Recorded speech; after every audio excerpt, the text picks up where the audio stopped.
Yeah, so good afternoon, members. So apologies for the slight delay, but nevertheless, welcome to today's webinar. And we are glad to host you, being the Cervical Cancer Awareness Month observance. So we are really glad that you joined, and we'll be taking you through 4 presentations for today's webinar. So maybe to start us off, we'll have the first speaker, who is Dr. Mutua, WJ. So Dr. Mutua is a pathologist currently working with the Ministry of Health at the National Cancer Control Program. So Dr. Mutua supports the second pillar, and that basically is the diagnostic pillar. So this encompasses cancer imaging, pathology, and also lab medicine. So Dr. Mutua is a pathologist by profession, and I'll be sharing the presentation on her behalf. So welcome, Dr. Mutua. Thank you, Tony, for the welcome. I hope I'm audible. Hello, am I audible?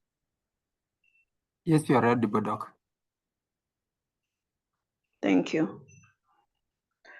So today I'll be taking through the HPV vaccination, but what I'll be going through is actually the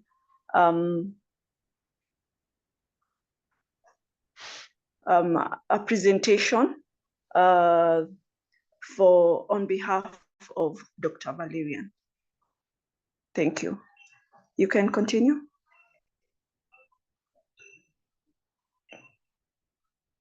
Next slide. Next slide, please.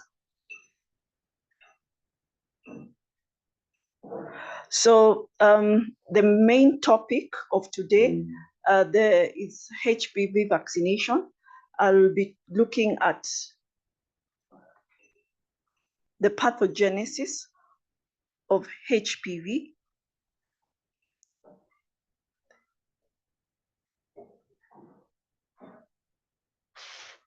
the HPV and cervical cancer vaccination recommendation,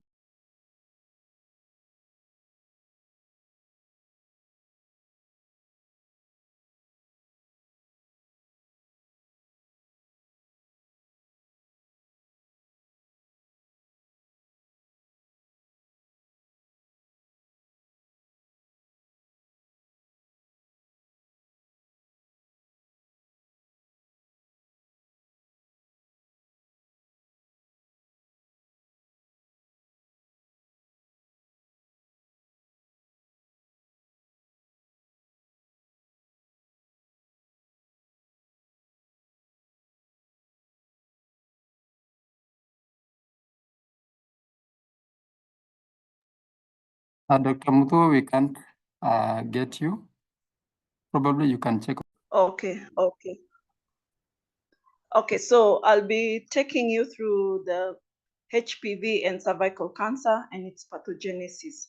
So HPV is a DNA virus. Is a small DNA virus that is called actually human papillomavirus, and there are quite a number of genotypes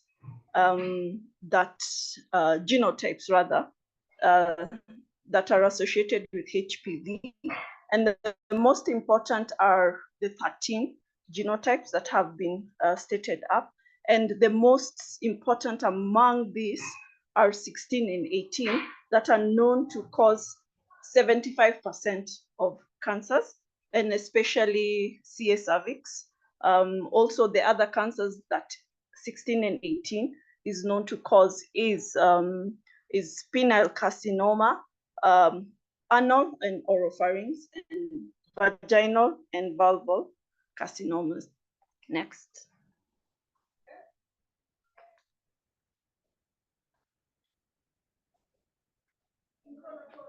You can go to the next.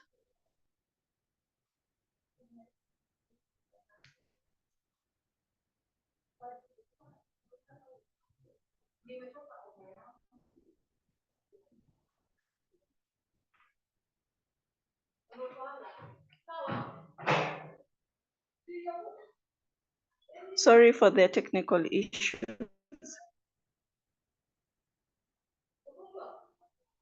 So I'll go to the next part.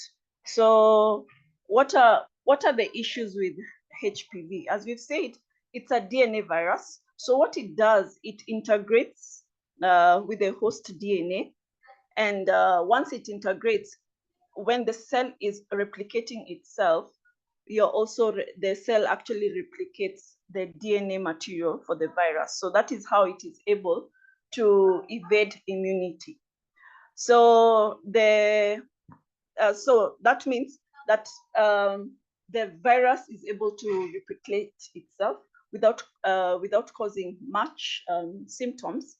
So that's why it's a very common viral infection in the reproductive age, and because it is evading immune evasion, it has a high risk of causing cervical cancer.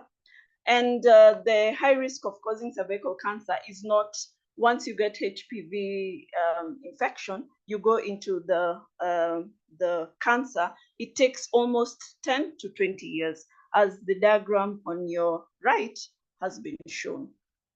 So after the infection, it takes us a long time. So with this 10-year period, it gives us time to do something about it. And that is why we talk about screening. So that is how screening comes about, because it gives us time to screen this person before cancer occurs.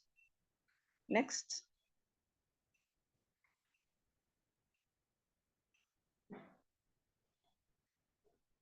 So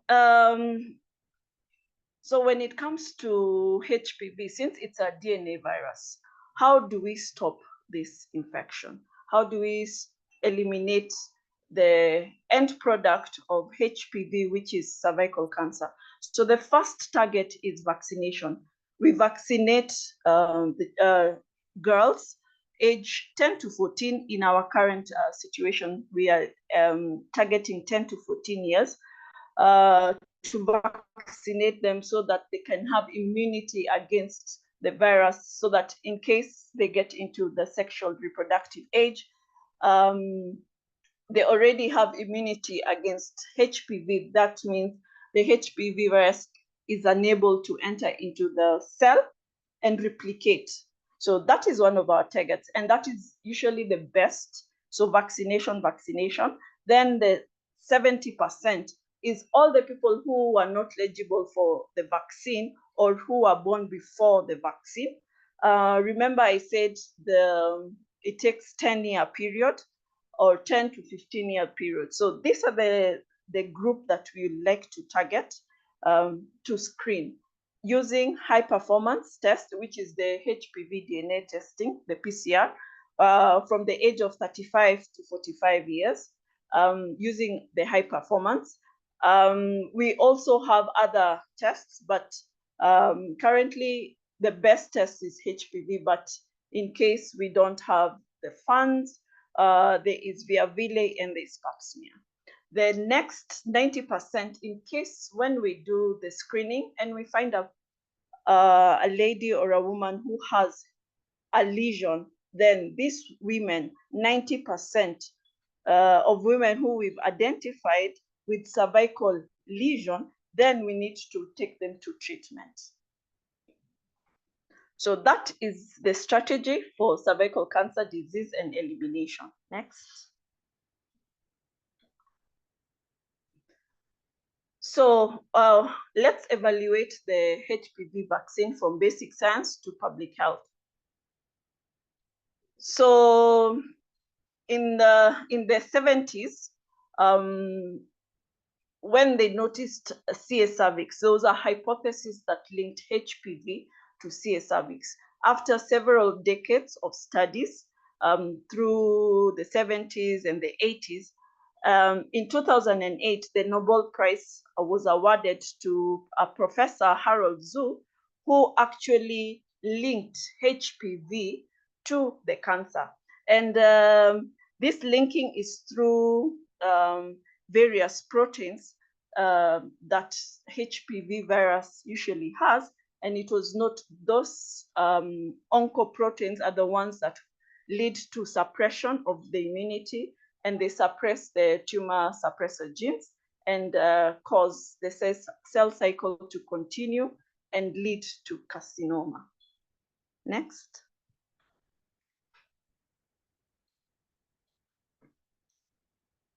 So what do the HPV vaccines, what do they contain? So they contain viral proteins that are against high risk HPV. Remember, we have various almost 200 genotypes of HPV, but we are interested in the high-risk HPV types, which are 16 and 18. And those ones, and 16 and 18 are the ones that cause 75% of carcinoma.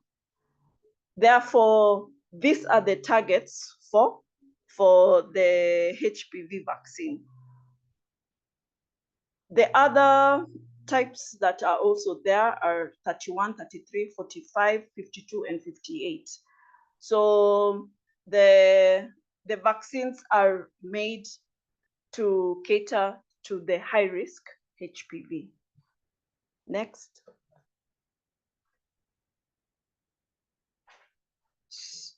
So what are the HPV vaccination guidelines?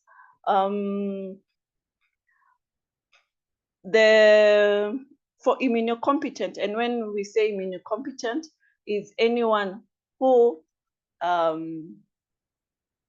not have any immunocompromised situation, whether it's secondary to HIV or something else. So it's a 2-dose schedule, minimum interval of 6 months between dose 1 and dose 2. So it's a 6-month interval. Then there is a single dose strategy, which currently we'd like to change from the 2-dose to the single dose. A study was actually done in Kenya and has shown that the 2-dose and the single dose, there is comparable efficacy. So with time, we may move from the 2-dose schedule to a 1-dose schedule. And actually, that study was actually done in Kenya, and it was shown that it is efficacious. So what about the individuals who are known to be immunocompromised? And this is a group that because of how their immune response is to a vaccine, they need to be given at least 2 HPV vaccine doses. And where possible, they are given a 3rd dose. And the reason why is that for them to mount an immune response, they need more doses because they're already having a low immune response to most vaccines. And a HPV vaccine is one of them. Next.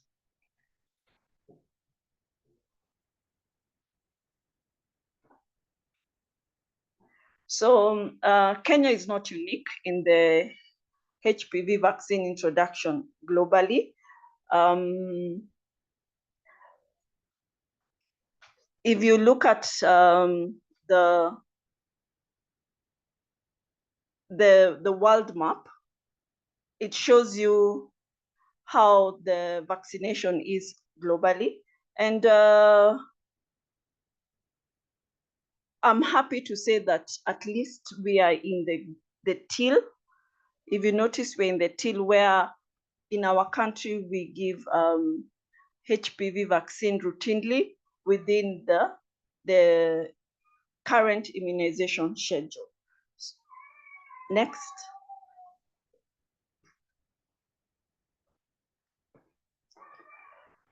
So the HPV vaccination was actually launched in Kenya in 2019. But before the launch, pilot was actually done in Kenya in 2015. And later in 2019, because the pilot was done in Kenya, it was shown that we should not miss out in the vaccination since it was shown to be efficacious. So in 2019, in October, that is what the picture you're seeing there. That is when HPV vaccine was actually launched. And the initial target was 10-year-olds, but later it was extended to 10-year to 14-year so that we not miss any young child. Next. So what are the evidences that we have for vaccination? Why vaccinate? So the reason why you want to vaccinate, remember, HPV is a sexually transmitted infection. It takes time before it goes into dysplasia. Though 90% of the time, once it infects the cutaneous or mucosal cells, 90% of the people will actually get rid of the infection and the immunity will take care. But what about this other 90%? So this other, the 10%. Now this 10% will have to go through screening. That is, you'll have to pay for the screening, whether it is free of charge, somebody else is actually taking care of the cost. That takes healthcare workers' time. There is the commodity, so you screen. Then in case you need to treat a lesion, that is already cost implication. And already if you need to go through chemotherapy, radiotherapy, that's already cost. So with a vaccine, it will eliminate all those other costs that come with actually treating the disease. So in the beginning, it will be costly to have the vaccine, but with time, it is good return to our investment. Next.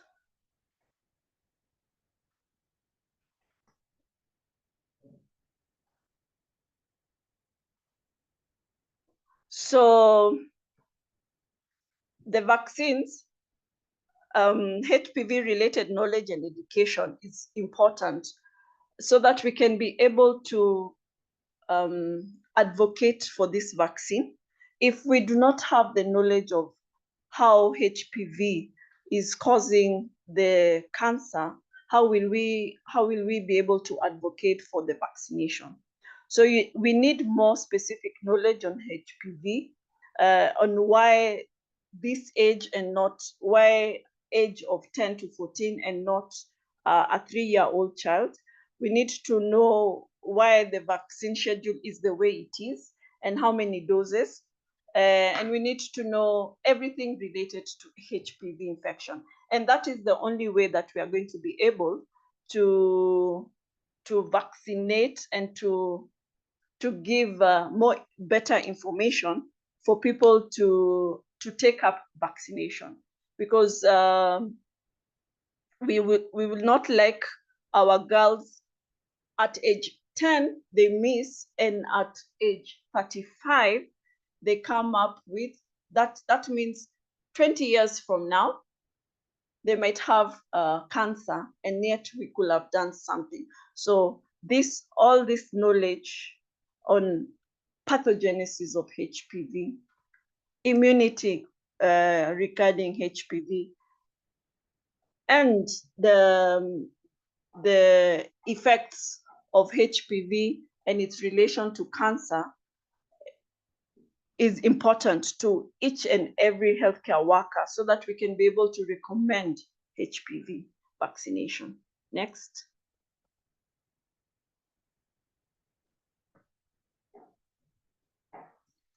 So what are the strategies for a successful HPV vaccination program? So on a program level, we need a strong political leadership, stakeholder involvement, and strong political leadership means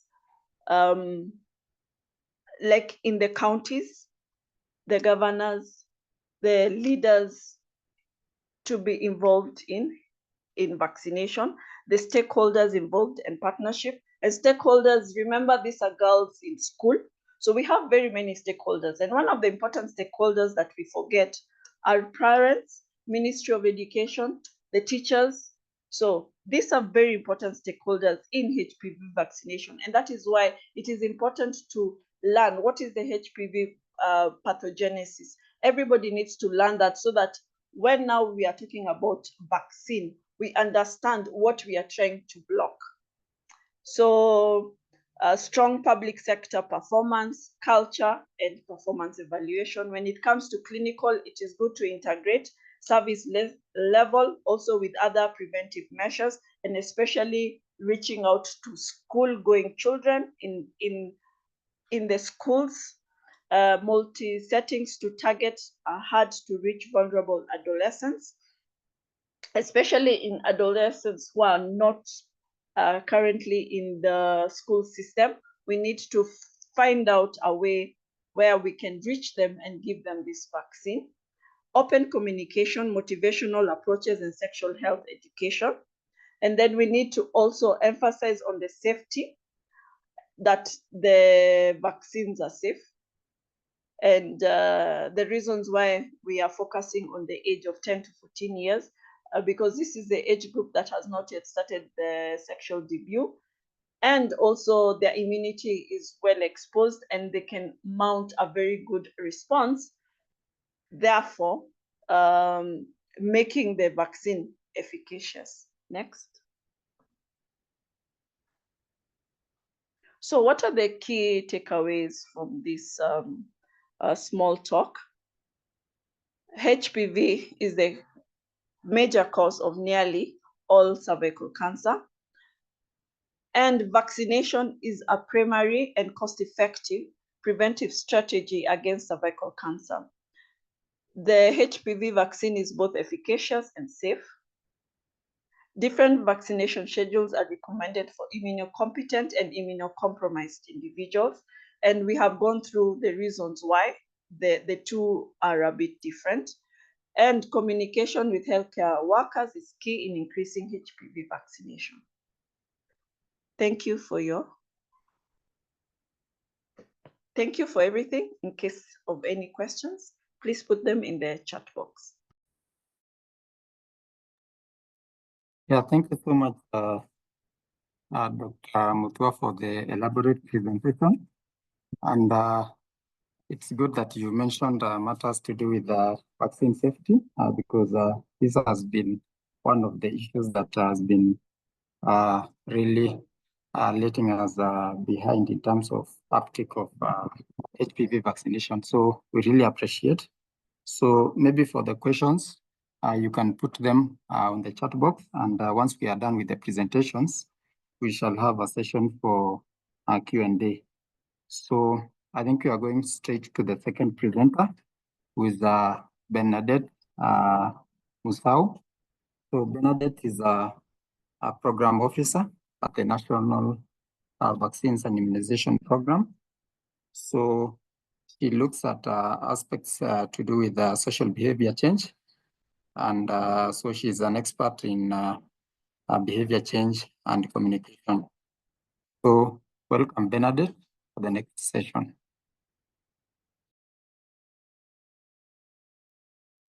Thank you, and good afternoon, everyone. My name is Benedetta Musau, and I work for the National Vaccines and Immunization Program. So our presentation looks at the overview of HPV vaccination in Kenya.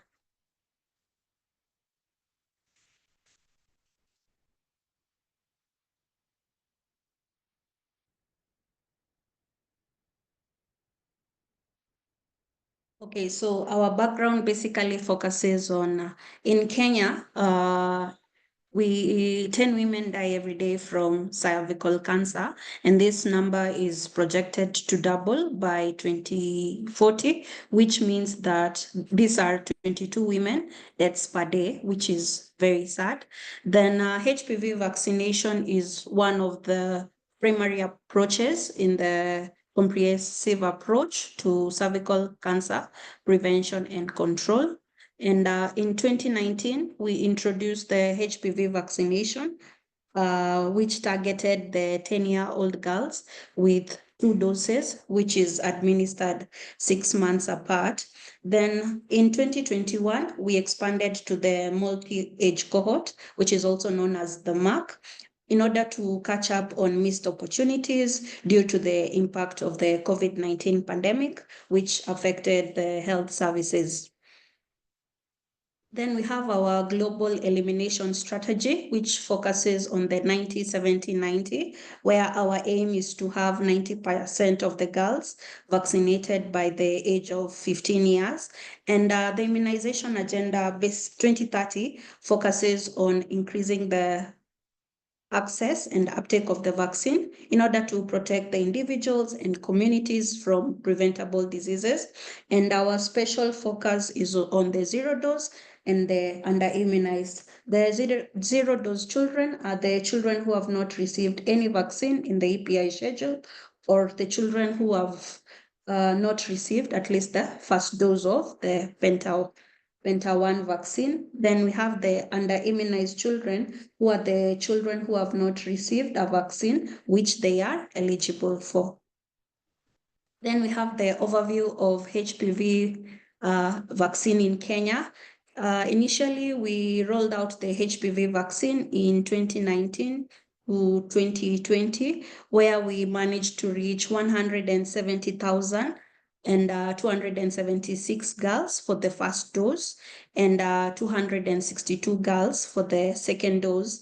In 2020, due to the COVID-19 disruptions, which led to the school closures and resulting in the low uptake, we managed to have 228,892 for HPV-1 and 100,956 for HPV-2 vaccine.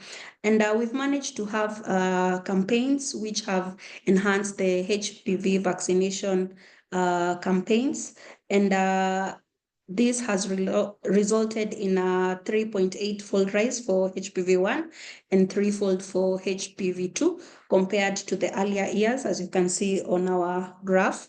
Then had outreach efforts which were done in 2023, and we managed to reach over 991,098 girls, which represents an increase of the nearly 400,000 compared to 2022. Then for HPV-2, we had an addition of 286,186 girls who were reached. Since 2024, we've had progress, and more girls have received the second dose, with 602,741 who have been vaccinated for HPV-2, and 519,391 for HPV-1. The cumulative impact since 2019 is at least 303 million girls have received the HPV vaccine, and 2.3 million have received the HPV-2 vaccine. Then when it comes to some of the HPV vaccination strategies, we have the HPV vaccine is delivered through the routine immunization schedule in Kenya. Then the 10 to 14-year-old girls get the vaccine in all public health facilities and outreach posts. Then we also have for the HIV positive girls who should get the 3 doses. Then the third dose, it's normally given 6 months after the second dose. Then currently the HPV vaccine being offered in Kenya is Gardasil, which is a quadrivalent vaccine, which prevents the infections due to HPV type 16 and 18 that causes the majority of the cervical cancer. Then we also have HPV type 6 and 11 that are also responsible for the genital warts. Then girls are normally issued the HPV vaccination cards after being vaccinated, and it's normally indicated the return date for when they are due. Then currently the main delivery strategies that we have is a health facility, and it's complemented by the school and community outreaches which are done.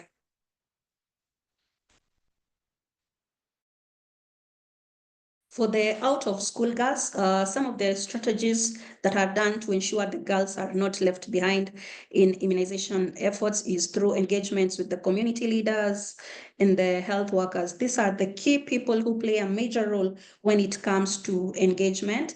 Then the vaccine is also administered to the girls who are eligible whenever they visit a health facility or outreach post in the areas that have challenges in accessing the health facilities. Then we partner with the Ministry of Education in order to deliver the immunization and to engage the communities and parents in order to increase the school enrollment.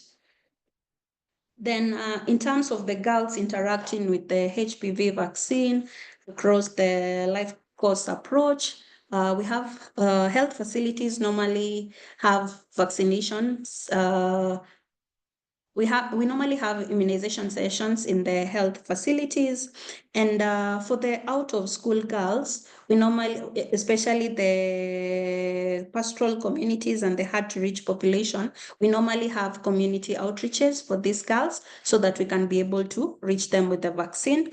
We also have the school outreaches, which is integrated with the school health program services, like nutrition and deworming.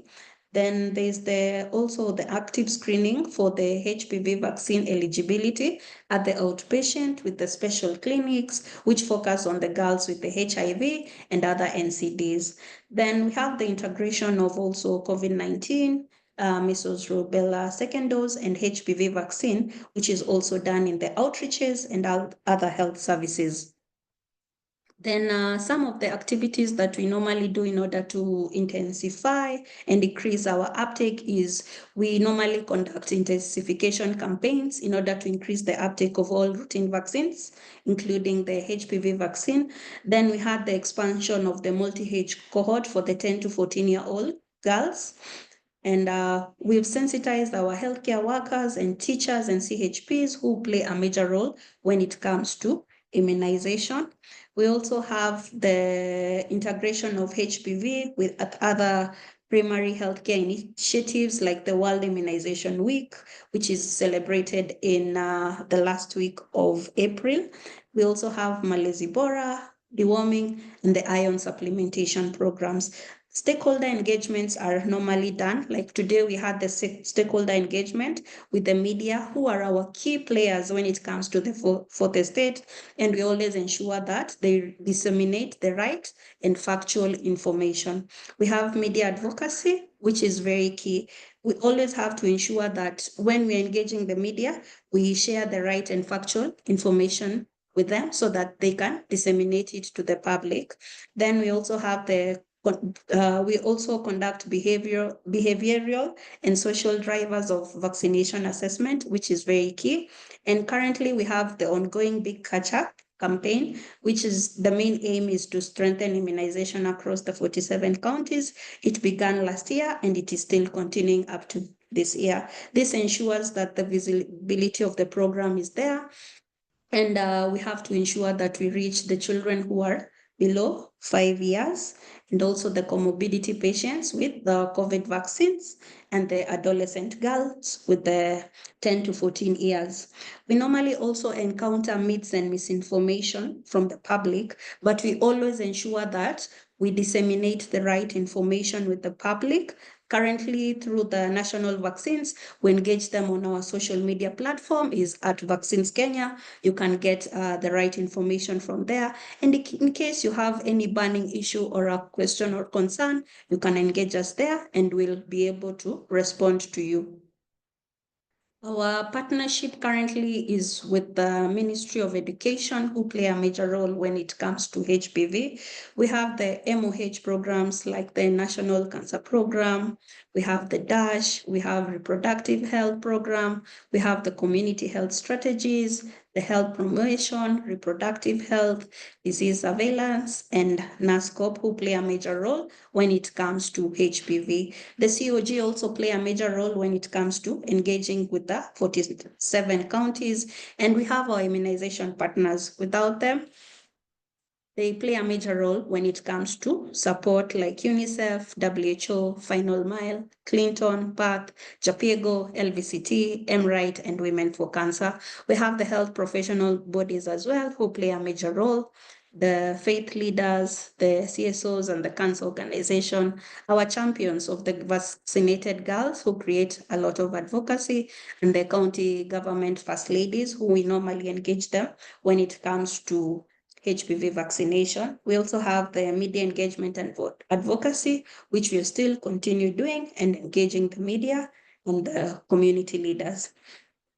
Our appeal this Cervical Cancer Month is to promote public awareness on the importance of HPV vaccine, the safety of the vaccine, and where to get the vaccination services. Vaccine saves lives, and your voice can help save lives by influencing public perception and encouraging vaccine uptake. So HPV vaccine, 2 doses for maximum protection.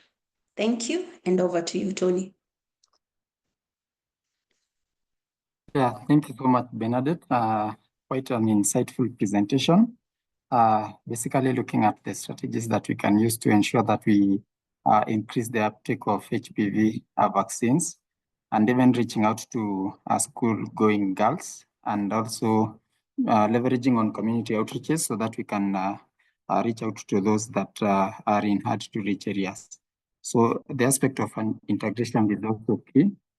And as we continue commemorating the Cervical Cancer Awareness Month, we've been reminded to engage and also ensure that we have as much public awareness as possible so that we can address the issues to do with the safety of the vaccine. So thank you so much, Bernadette. I think we are going to the next presenter who is online. So that will be Dr. Linda. So Dr. Linda, welcome. So maybe as she comes in, Dr. Linda works at Cambridge, and she's a clinical research scientist and a medical doctor with more than 7 years of experience in managing and coordinating clinical trials and implementation of science studies that are basically focused on infectious diseases, HPV, cervical cancer, and also reproductive health. Welcome. The floor is yours, Dr. Linda, for your presentation. Thank you, Tony. So like I said, my name is Linda Oluoch. I'm a doctor working with the Kenya Medical Research Institute. So on behalf of my team, I'll be doing a short presentation on safety of vaccine types and also efficacy. So this will be the outline of presentation in terms of what I plan to talk about today. So the HPV virus is a known cause of cervical cancer, and cervical cancer is the leading cause of cancer deaths in low and middle-income countries, including our own country, where we lose at least 10 women per day due to the infection. So the vaccine is the primary prevention method that we have adopted in our efforts to prevent cervical cancer in our setup. So in 2020, we did have the WHO launching the global strategy to accelerate the elimination of cervical cancer, and we had like 3 things they do plan to do before 2030. And the first prong of the 1979 strategy was to vaccinate fully girls for the age of 15. At least 90% of them should be vaccinated. They should screen at least 70% of eligible women at least twice in their lifetime. And it should effectively treat 90% of those who present with a lesion or need palliative care wherever possible. So the vaccine is made using virus-like particles that mimic the virus itself, but it is not infectious. It stimulates the immune system to produce antibodies that are designed to target and neutralize the virus-like particles. So our immune system also creates memory cells that remember the specific type of HPV, and this is crucial for long-lasting protection. We do have 6 available vaccines in the market that have been approved by WHO, and that includes the bivalent vaccines, which protect against type 16 and 18. This is Cercoline, Wolvax, and Cervarix. We also have the quadrivalent vaccines which protect against 4 types of HPV, that is 6, 11, 16, and 18. And these are Gardasil and Cervical. We also have Gardasil 9, which is monovalent and offers the broadest coverage in terms of protection against 9 types, that is 6, 11, 16, 18, 31, 33, 45, 52, and 58. In terms of safety of these vaccines, we have a strong body of evidence in terms of clinical trials that have been done over the years. And we have used this vaccine research settings over a span of 20 years and do have publications that are in place just to show that this vaccine is highly effective and it is safe. So beyond the clinical trials that we have done for over 20 years, we do have approval from regulatory agencies, including WHO and FDA, and the vaccine was first approved to be used in the market in 2006. It's not a new vaccine, it's been in use for close to 18 years. We do have common side effects to the vaccine, like pain, redness, swelling at the injection site, some mild fever, headache, or fatigue, and rarely we do get anaphylactic shocks in terms of severe allergic reactions. But we do have continuous monitoring by global safety systems, including the Global Advisory Committee on Vaccine Safety. So there are 2 words we keep throwing around to talk about vaccines in terms of how well it works, and this is efficacy and effectiveness. When we discuss efficacy, we talk about how well this vaccine works under ideal and controlled circumstances, usually under a clinical trial. When we talk about effectiveness, is how this vaccine performs when you go to the real-world settings, where we have a diverse population and don't have any control over the factors that we find there. So for our vaccines that are available in the market, they have more than 80% efficacy. This has been shown in how well they work in preventing infection with vaccine-covered HPV types, including a significant decrease in cancerous lesions due to HPV, reduced prevalence of HPV genital warts in the population is vaccinated, and also long-lasting immunity spanning over 10 years and ongoing. As much as we have a lot of data on efficacy from clinical trials, we don't have a lot of publications from our end of the world, but you have some from the West, which show population-level impact and herd immunity. And they have shown that a reduction in the incidence of genital warts is one of the first markers the vaccine is working in the general population. And you always want to aim for female vaccination coverage with the 50%. This will ensure that you'll have a reduction in terms of the oncogenic types 16 and 18, so reduction in genital warts. And also with increased female vaccination coverage, we actually do get herd protection in the sense that we protect the female population who are not vaccinated, and also the male population who are not vaccinated. For the scheduling globally, we have recommendations by WHO. We can actually give 1 or 2 dose schedule for girls and women between the age 9 to 20. We recommend 2 doses 6 months apart for women above 21 years. And if you're immunocompromised, like for people living with HIV, we recommend 3 doses for that population. So we do have issues with coverage. Routinely vaccinate girls before they initiate sex around the age of 9 to 14. And we have seen that we actually do have high coverage in some countries, but some challenges remain in resource settings. And this is due to financial disparities. So I'll just show a graph which shows how we are doing in terms of coverage in the past 18 years.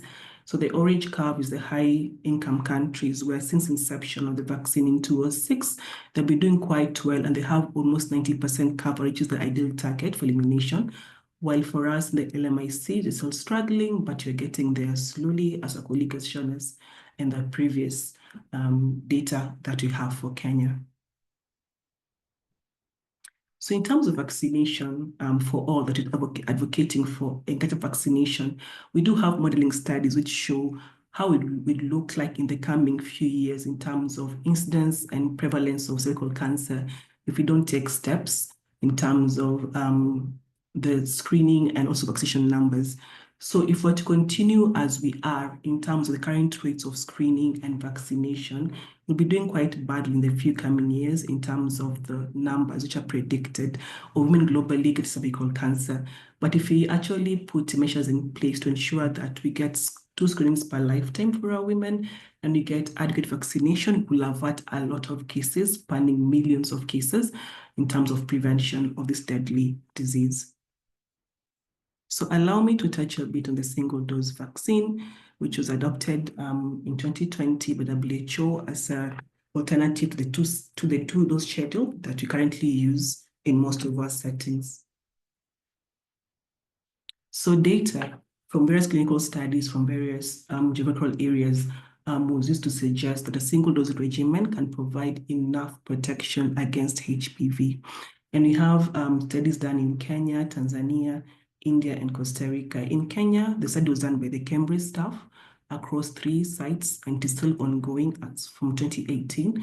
And we have the sites in Nairobi, Thika, and Kisumu. We're able to show and publish that a single dose actually has a high efficacy, and it's protective against incident infections of 16 and 18 among young African women. In Tanzania, they actually gave the vaccine to young girls who are pre-sexual, and they're able to show the antibody levels among these girls receiving a single dose of Gardasil-9 or Cervarix was comparable to women who had gotten the vaccine 16 or 10 years ago in India and Costa Rica. So in India, they've been following up a cohort of girls for the past 10 years to look at the antibody levels in terms of the immune response to see if they're well protected, they still have high titers. Same story for Costa Rica, where they actually did a study for single dose, and they've shown for up to 16 years, for more than 10 years, they've been having high immunity levels, which is protective against incident HPV infection. So where are we right now in terms of the single dose adoption, which is recommended in 2020, December by WHO? So as of last year, December, we had 59 countries that had adopted a single-dose approach, including our very own Ethiopia, Uganda, and Tanzania, among other countries across the world.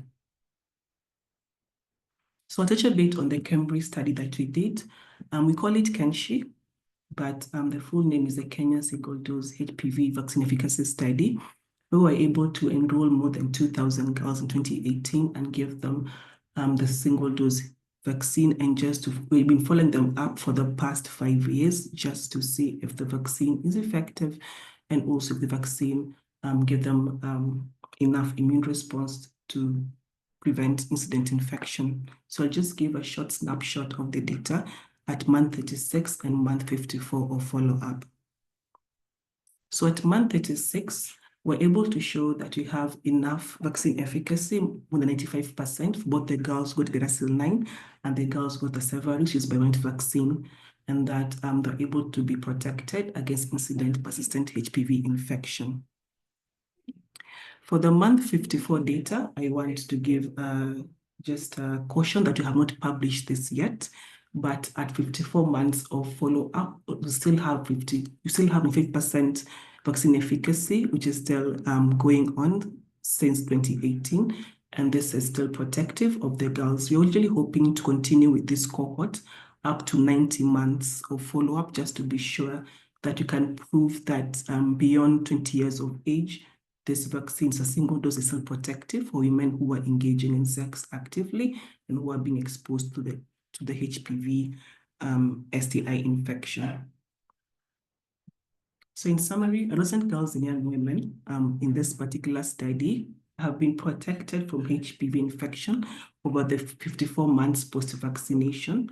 We're able to give them a single dose of either bivalent or monovalent vaccine, and they showed a high efficacy of more than 95%, which is in keeping with what we had seen in previous trials for 3 doses, which was in use before we changed to the 2-dose schedule. So the results have been stable. They've gone through sensitivity analysis, and we have actually been proud to add to the growing body of evidence that supports the efficacy of single-dose vaccine efficacy for HPV, and we actually hope to extend this cohort to 90 months just to evaluate clinical endpoints and make sure we're actually giving clean and verifiable data.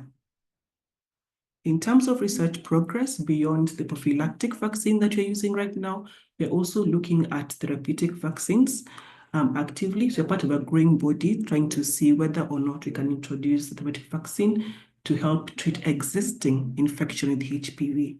So unlike the existing prophylactic vaccines, which prevents new infections, Therapeutic vaccines are designed to clear or treat existing HPV infections or HPV-associated precancerous lesions. Therapeutic vaccines work by stimulating the immune system to target specifically and kill HPV-infected cells. So we do have ongoing global clinical trials which actually try to test the safety and efficacy of the therapeutic vaccine to see whether or not this vaccine can help lead to a more rapid and durable elimination of the virus in women who already test positive for HPV, and we hope it's going to be a game changer in terms of the women who didn't get the vaccines when they were still younger. So in conclusion, vaccines do work, and they're a powerful tool in prevention. For the HPV vaccine, it's going to be safe, it has efficacy, and it's a call to action. We encourage vaccination to protect our future generations of both men and women. And thank you to our funders, sponsor regulators, and also to the audience for giving me this chance to display this information to you. That's all from me. Thank you. Great. Thank you so much, Dr. Linda, for the very elaborate presentation. And actually now it's evidence-based, and we really need to continue advocating for uptake of HPV vaccine because we've looked at even the clinical trials in terms of even giving more supportive evidence for HPV vaccine efficacy and also safety, and even looking at the introduction of the single-dose HPV vaccine that is basically able to give protection against HPV just adequate as this two-dose vaccine. So we've even seen in terms of even studies in Kenya and even neighboring countries in Tanzania that really correlate and give the same findings. So thank you, Dr. Linda, for the nice presentation. So we continue receiving your questions from the chat box, and we are going to respond to this after the last speaker. So next, I think we'll have a short presentation from Sophia Otieno. So Sophia is EP coordinator from Nyandarua County.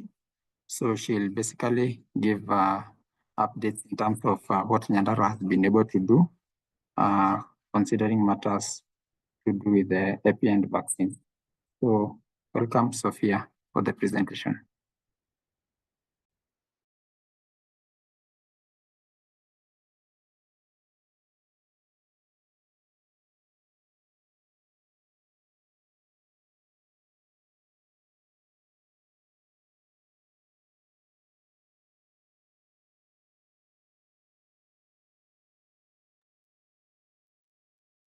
Sophia, maybe we cannot hear you.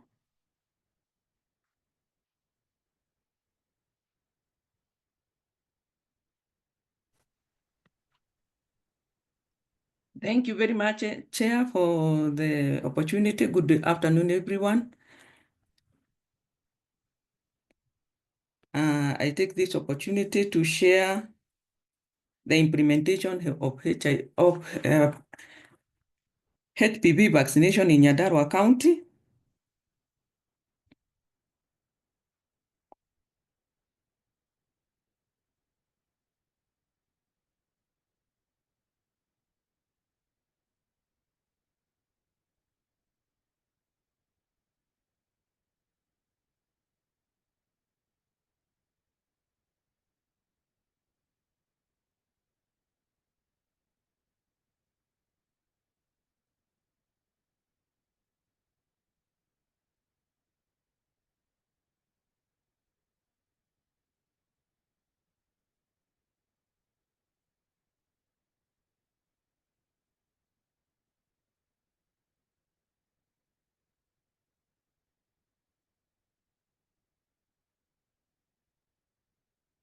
Sophia, kindly check on your mic. We are not able to hear you from our end. Okay.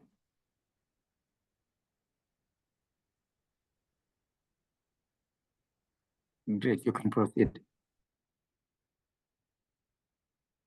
Thank you very much. Sorry for that interruption. I'm Sophia Otieno from Nyandarua County. I coordinate vaccine immunization activities. And I want to take you through the implementation of HPV vaccination program in the county. I'll give you the background information of the county. Nyandarua County is one of the 47 counties in the Republic of Kenya with a total population of 243 persons in the year 2025. The county has an area of 3,245 square meters. It is located on the leeward side of Aberdare Ranges. It has high altitude influencing the temperature, rainfall, and humidity, making it generally wet throughout the year. This enables the residents of Nyandarua to practice crop farming and animal husbandry, both on large and small scale. The county borders Nyeri County on the east, Murang'a County on the west, southeast, Laikipia County to the north, and Kiambu County to the south, and Nakuru County to the west. The county has 5 constituencies which form the sub-counties, and these are the Kinangop sub-county, Kipipiri sub-county, Olkarau sub-county, Oljororok, and Daragwa sub-county. On the demographic profile of the county in the year 2025, we have a total population of 735,243. Our area of concern is the 10-year-old girls, who are 8,937 for the year 2025, and the 11 to 14-year-old girls, who are 46,320. In Nyandarua County, the health facilities, we have 222 health facilities, and these include the public, faith-based, and private clinics. Among these, 105 facilities offer routine immunization services. And this is the breakdown on how the facilities are in Nyandarua as per ownership. That we have 2 hospitals, public hospitals, 1 faith-based and 1 private, making a total of 4. Health centers, we have 26 public, 1 faith-based, making a total of 27. Dispensaries, we have 59 public, 7 faith-based, making a total of 66. We have private clinics, a total of 125, making a total to 125. And we have the community units, which is key. We have 128. That is the distribution of health facilities across the county. Schools in Nyandarua County, about or more than 99% of HPV eligible girls in the county are in primary and secondary schools.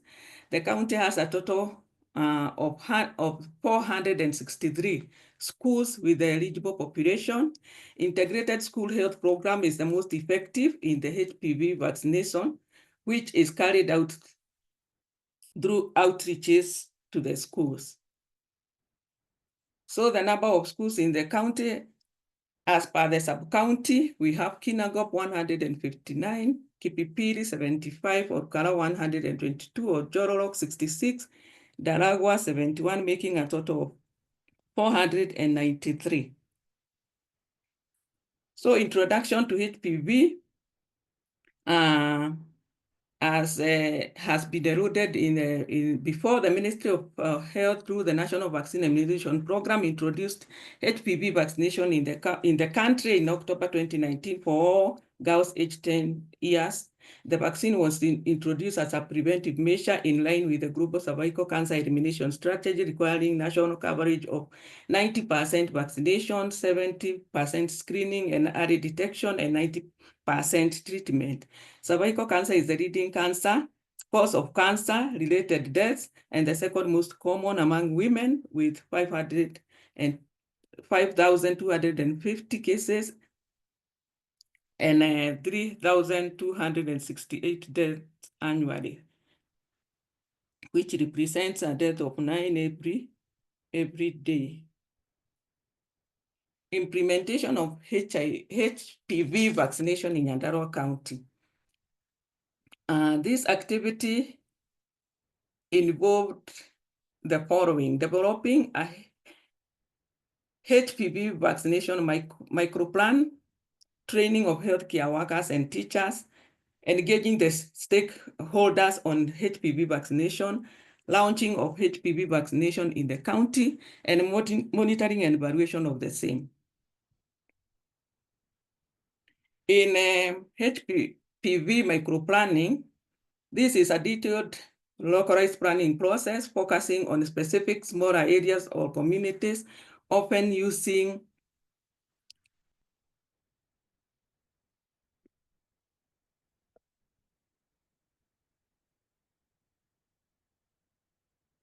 and community input to identify needs and develop target action plans to address them. This was done in all the health facilities by mapping areas where the 10-year-old girls were, including logistics and supplies needed to carry out HPV vaccination in Nyandarua.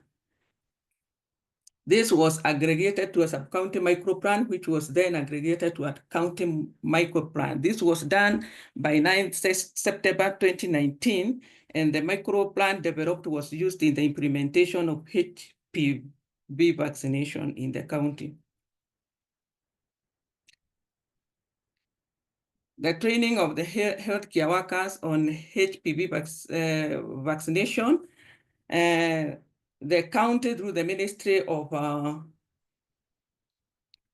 Health trained the TOTs, or the trainer of trainers, including the Ministry of Education in the county, and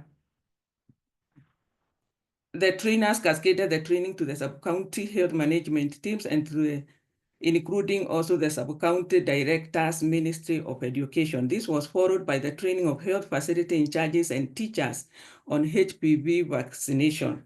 The information on HPV vaccine was new to some of the healthcare workers and teachers as well, and therefore the need for the training for efficient implementation.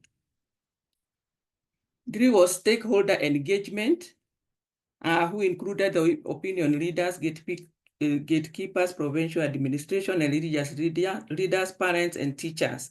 Sensitization meetings were held across the county on HPV vaccination. The launch of the HPV vaccination in the county, this was done on 22nd October 2019, graced by the County Executive Committee member of Health, Nyandarua County, in the presence of stakeholders and healthcare workers. During the launch, more than 600 girls were vaccinated against HPV, and since then, HPV vaccination has continued in the county.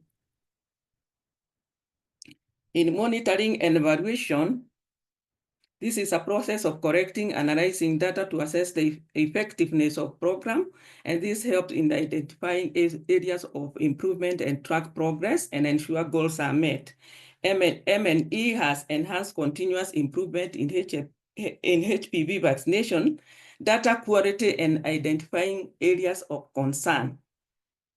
HPV's second dose has been very low, but the trend is continually changing in the county. So these are the numbers of girls, and also the percentage from 10 to 14-year-old girls that have been vaccinated in the county. And this information is from the KHIS too. For the last 3 years, this is the information that could be extracted from the KHIS. And for the last 3 years, that is 2022, 2023, and 2024, for the first dose, the coverage is 57%, while the second dose is 77.6%. So the best practices has been enhancing teamwork and collaboration with the stakeholders in the uptake of HPV vaccine, linking all the schools in the county to a health facility. This has ensured that all schools where the 10-year-old girls are are attended to. The schools are also aware of their linked health facilities for any concern. Giving health education on cervical cancer and HPV vaccine during outreaches has increased the uptake and reduced hesitancy. Developing the list of schools and contact of the head teachers for easy communication and also planning. There has been arranging with the schools prior to vaccination day for efficient service delivery. Barriers that we have been experiencing in access, one is knowledge gap. There was very minimal knowledge on cervical cancer among the population. They had knowledge on cancer in general. This resulted to the question, why girls? And called for more sensitization on cervical cancer as a disease and its socio-economical implication to the family and the community as a whole, and the importance of having HPV vaccination. The other barrier was misconception. There was the misconception that the vaccine would interfere with the reproductive health of the girls. Sharing of facts about vaccine has continued to enlighten the community about it, leading to acceptance. Distance, some schools are quite far from the health facilities, and therefore outreach services remain the best approach to HPV vaccination. School calendar, most of the 10-year-old girls are in school. When the health facilities are open and services learning, the school's lessons are going on, and therefore this is a challenge to the school-going girls in accessing the services, and that is why we opt to carry out school health program. The other one, we had the religious barriers. Some religions do not embrace modern medicine, including vaccination. Some believed that the girls would be involved in premarital sexual debate. Primary prevention measures of sexually transmitted infections were addressed during the health education. Health services interruption, especially during the COVID-19 pandemic, and also industrial unrest. Communication strategies that have been engaged to increase uptake. These are the stakeholders in engagement meetings to give information on cervical cancer and HPV vaccine prevention measures. 2, the education on HPV vaccine in schools during Parents' Days to create awareness to the parents who are key in HPV vaccine implementation. Use of local stations to deliver messages in the local languages. Sharing of IEC materials to the schools and religious groups on HPV vaccination. In conclusion, although a HPV vaccination program has been implemented, there is need for continuous information regarding cervical cancer and HPV vaccination. 2, close collaboration between parents, teachers, and healthcare workers is crucial to obtain high HPV vaccine uptake among schoolgirls.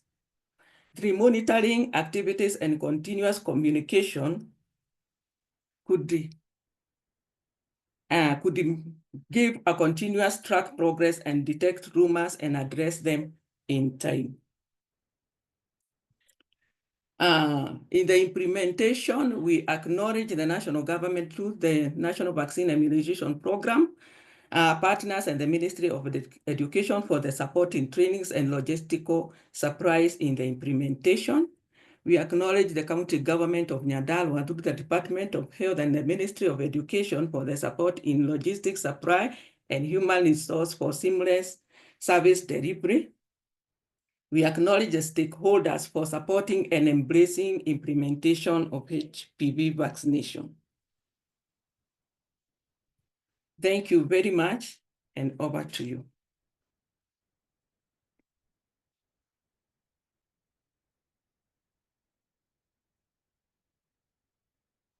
Yeah, thank you so much, Sophia, for the nice presentation and sharing with us in terms of what Nyandarua County have been able to do with matters of vaccination. So I think we are done with the 4 presentations, and now we are going to the Q&A session. So I've seen quite a number of questions in the chat box, so keep them coming. And I want to start with a question that I will ask Benedict to respond to. So there is a question that is asking that there is a spread of information about the vaccine causing an increase in neurologic adverse effects. So have we seen this? What adverse effects are we seeing in our population? So maybe Benedict can answer that.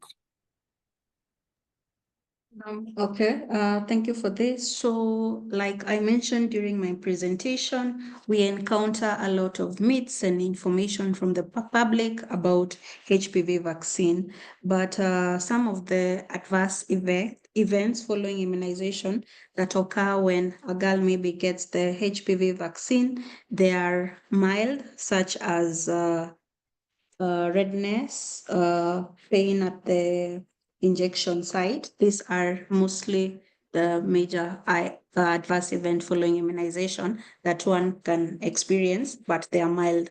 They last either 1 to 2 days, but in case they persist or we normally encourage them to visit the nearest health facility for assistance. Thank you, Benedict, for that. So there is also a question that kindly comment on other vaccines like Cervical for adults who have done pap smears and they are negative and would like to get the HPV vaccine. So maybe Dr. Linda, you can assist us respond to this. Okay, so I'll just comment that having a previous infection should not stop you from getting the vaccine.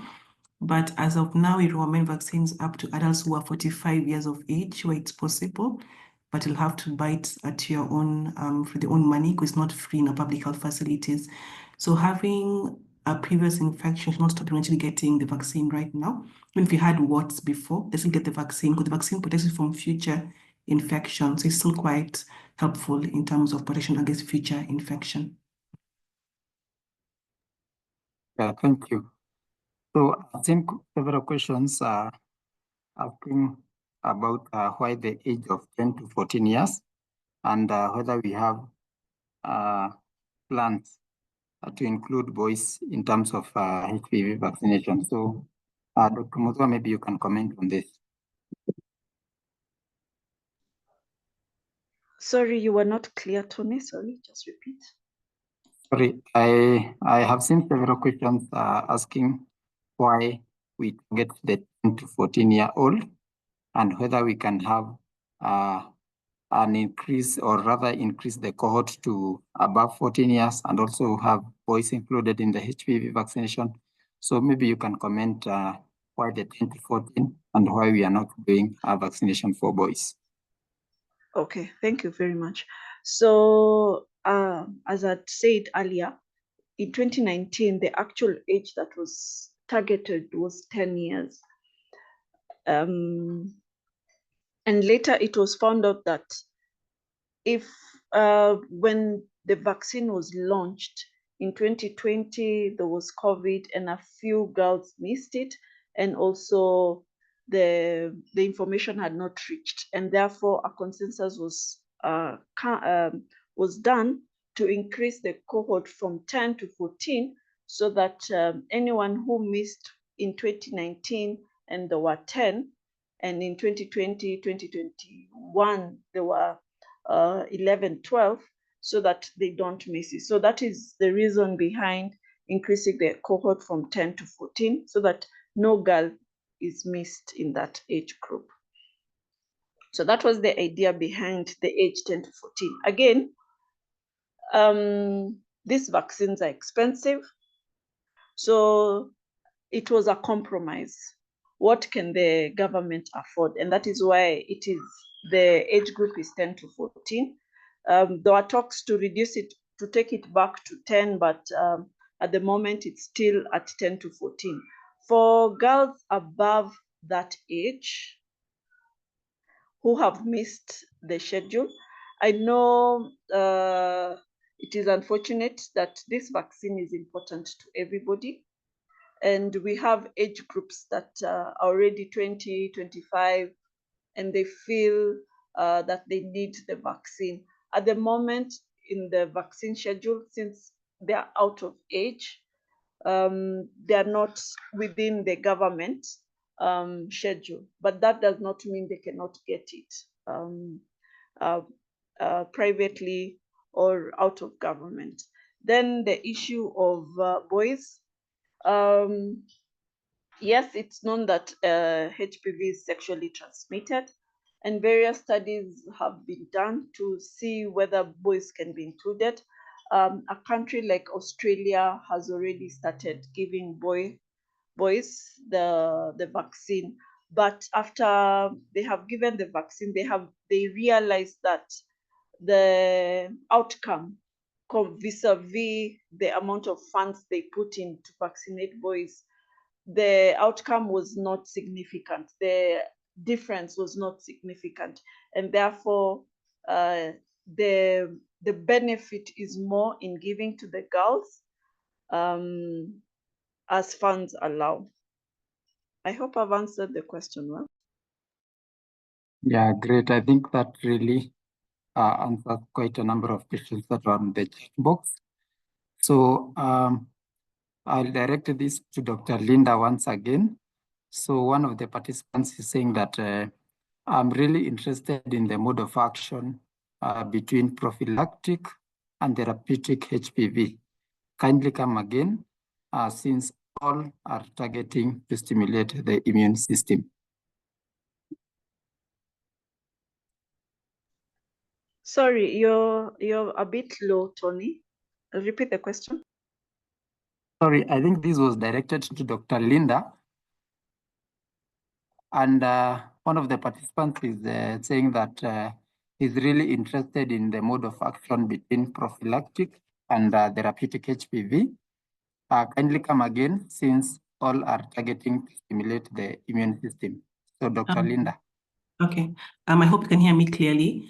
So for the prophylactic vaccine, first of all, it's there to protect you against any future infection, not any currently ongoing infection. And what the virus does, what the vaccine does, it comes in looking like the virus. So the body responds making antibodies which attack the vaccine, and then from there you create like memory cells for you to have long-term immune memory in the system. So the vaccine behaves like the virus.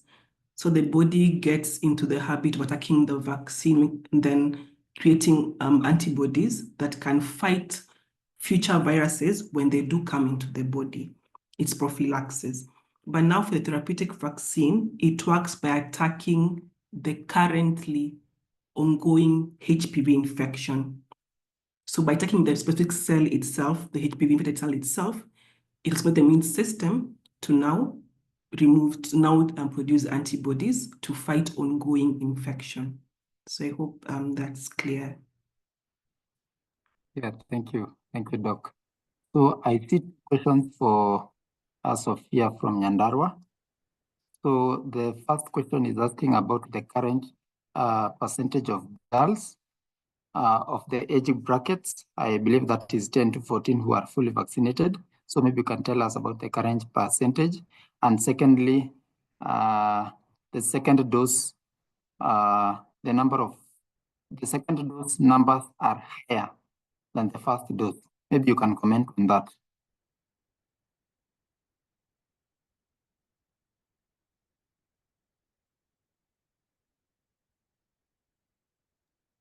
Sophia from Nyandarua.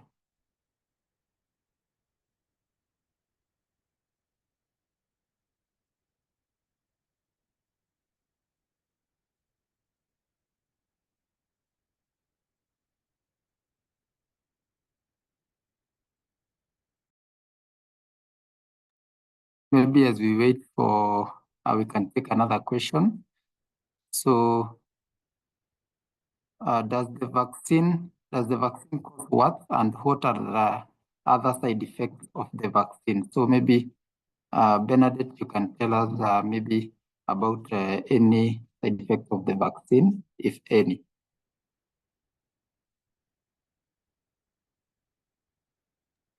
Sorry, I didn't hear the last part. Just repeat.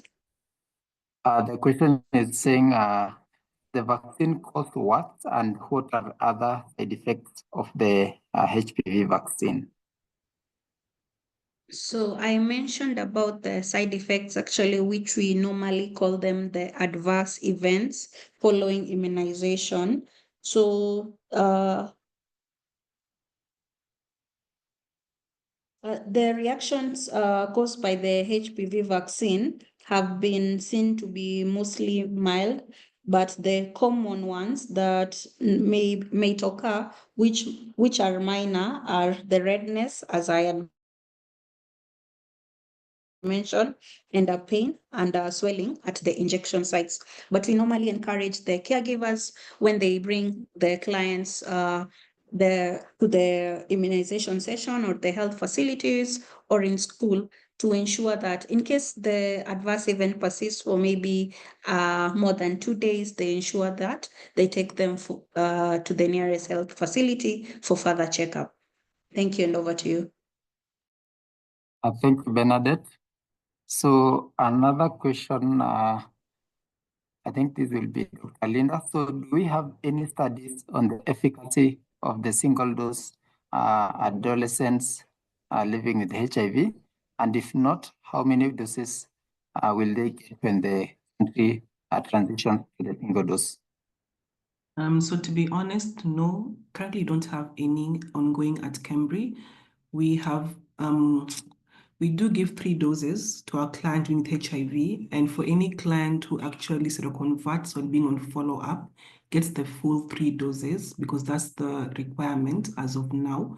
So I'm not sure where other people are in terms of looking for a single dose for that population, but at the moment you're not doing that study. But I'm sure someone will come up with it at some point in future. Thank you so much, Doc. So I don't know whether, Sophia, you are in a position to respond to the questions raised for Nyandarua as we wind up. So some of the questions have been answered live, and maybe you can look at the chat to get more information in terms of the questions. So over to you, Sophia. Thank you, Chair. The question was about the first dose and the second dose of HPV coverage in Nyandarua.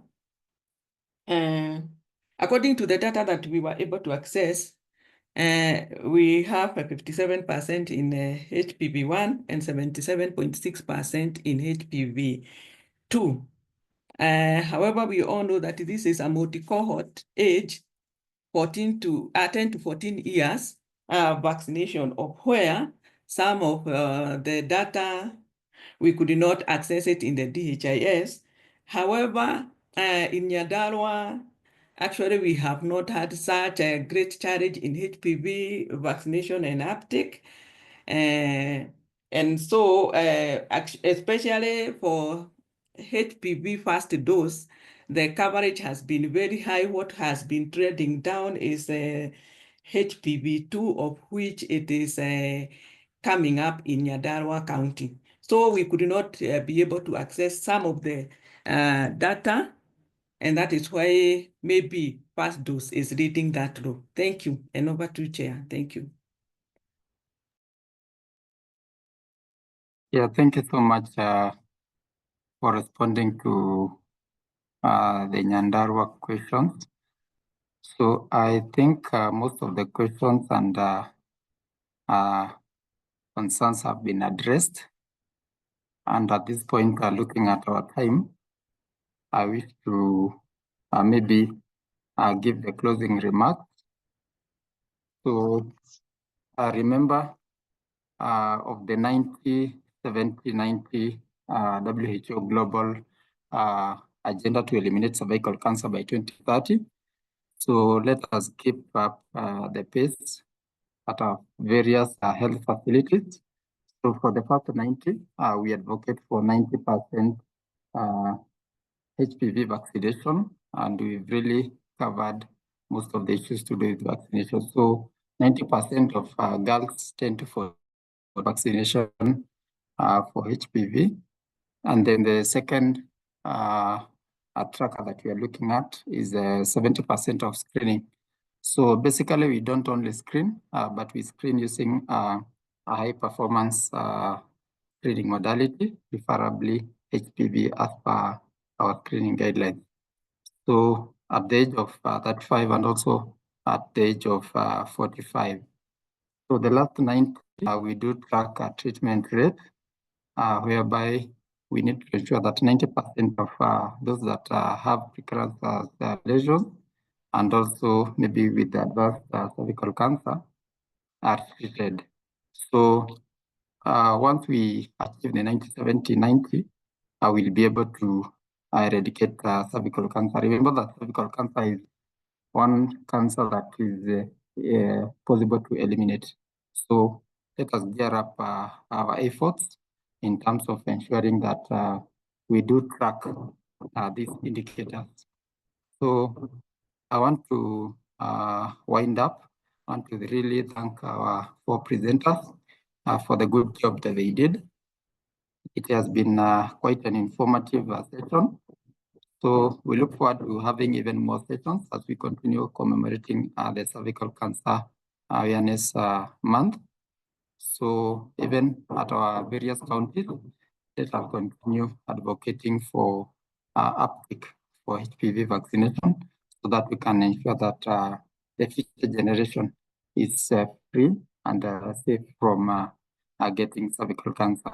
So thank you so much, Tim. Thank you so much for the facilitators, and we wish you a blessed weekend. Thank you, and God bless you.